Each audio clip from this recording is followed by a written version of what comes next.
Harihara వీరమల్లో first day collections దిమ్మదిరిగి collections వచ్చాయి. Power star కెరీర్‌లోనే ఇది ఒక అద్భుతమైన ఆల్ టైమ్ రికార్డ్ అని చెప్పేసి ఫ్యాన్స్ మాత్రం సంబరాలు చేసుకుంటున్నారు. మరి ఎంతవరకు కలెక్షన్స్ వచ్చాయి ఫస్ట్ డే ఇంత హ్యాపీగా ఉంటున్నారు? సో ఖచ్చితంగా ఇంకా పూర్తిగా అనాలిసిస్ అయితే రాలేదు కానీ అంటే డిస్ట్రిబ్యూటర్లు నిర్మాతలు అంతా పూర్తి లెక్కలు బయట పెట్టాల్సి ఉంది. అయితే నైజాంలో చూసుకుంటే మాత్రం ఫస్ట్ డే ఇంక్లూడింగ్ ప్రీమియర్స్తో కలిపి 17 కోట్లు వచ్చాయి. ఒక తెలంగాణ రాష్ట్రం నుంచే 17 కోట్లు అంటే అది మామూలు విషయం కాదు. ఇది పవర్ స్టార్ గారి సత్తా అని చెప్పొచ్చు. ఎందుకంటే గతంలో ఉన్న సినిమాలన్నీ కూడా ఫ్లాప్లు యావరేజ్గానే మిగిలాయి. ఒక్క హిట్ కూడా దగ్గర దగ్గర 12 ఏళ్ళ నుంచి 2013లో అత్తారింటి దారేది హిట్ అయింది. తర్వాత హిట్ అనే పదం వినలేదు వాళ్ళు. సో అలాంటిది మళ్ళీ ఆయన ఎట్లాంటి స్ట్రైట్ సినిమాతో వచ్చినా కూడా మళ్ళీ 17 కోట్లు కలెక్ట్ చేసిందంటే నైజాంలో అది మామూలు విషయం కాదు. అండ్ ఓన్లీ ప్రీమియర్ షోలు 9:30 షోలు ముందు రోజు ఏవైతే పడ్డాయో దాని నుంచి 3.5 కోట్ల దాకా సంపాదించిందంటే సో ఆయన పవర్ ఏంటని అర్థం చేసుకోవచ్చు. తెలంగాణ నైజాం నవాబ్ అని ఊరికే అనరు ఆయన్ని. సో అంటే చాలా మంది హీరోలకి ఫుల్ లెంత్ కలెక్షన్ అది, అంటే ఓవరాల్ మూవీ కలెక్షన్ అది.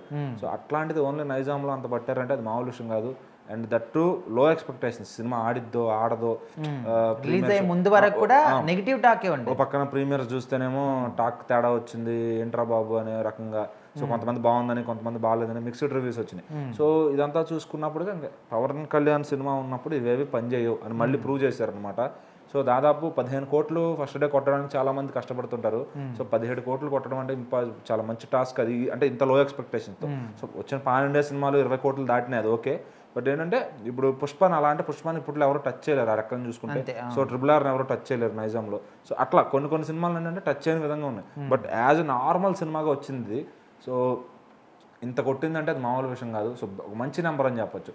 ఇంకా సీడెడ్లో చూసుకుంటే ఇప్పటికీ వినయ విజయరామ, దేవర, అట్లానే మన వచ్చిన పుష్ప 2 ఈ 3 సినిమాలు టాప్లో ఉన్నాయి. సో దేవర, వినయ విజయరామ తర్వాత వీరసింహారెడ్డి ఉంది.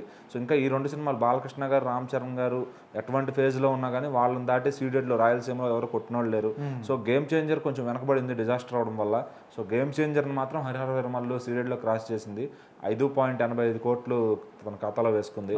సో ఇంకా 6 కోట్ల దాకా ఉంటుంది రఫ్గా ఆ నెంబర్ బయటకు వస్తుంది అనమాట.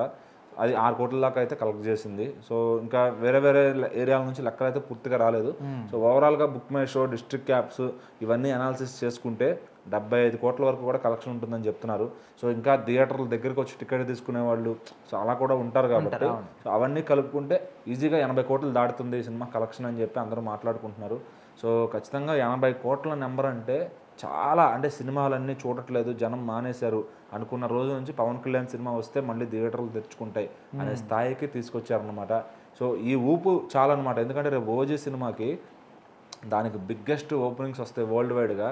సో దానికి ప్రిపేర్ అవ్వాలి అంటే ఇది ఒక జోష్. అంటే అసలు సినిమా లేదు, దాదాపు బ్రో సినిమా లాస్ట్, అది కూడా సరిగ్గా ఆడలేదు. నేను స్ట్రైట్ సినిమా అజ్ఞాతవాసి లాస్ట్, అక్కడ నుంచి హిట్ మాట అసలు ఫ్లాప్, అదే ఫ్లాప్ అయిపోయింది. త్రివిక్రమ్ గారితో చేస్తేనే ఫ్లాప్ అయిందంటే ఇంకే డైరెక్టర్ కాపాడతాడనే రేంజ్ నుంచి సో మళ్ళీ తలెత్తుకుని తిరిగే రేంజ్కి అయితే వచ్చారనమాట.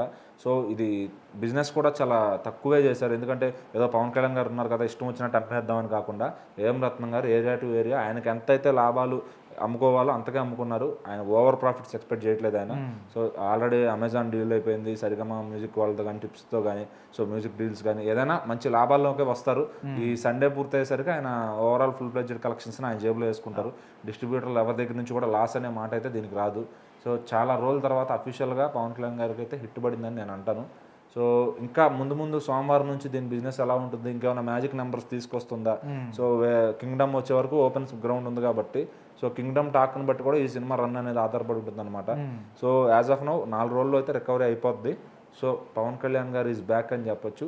ఇక నెక్స్ట్ ఓజీ సినిమాకి ఓపెనింగ్స్ ఎంత వస్తాయి అనేది, దేన్ని నరుక్కుంటూ వెళ్తారు రికార్డులు అనేది ఇంకా ఓజీ ఫ్యాన్స్ ఓవర్కి వదిలేయచ్చు.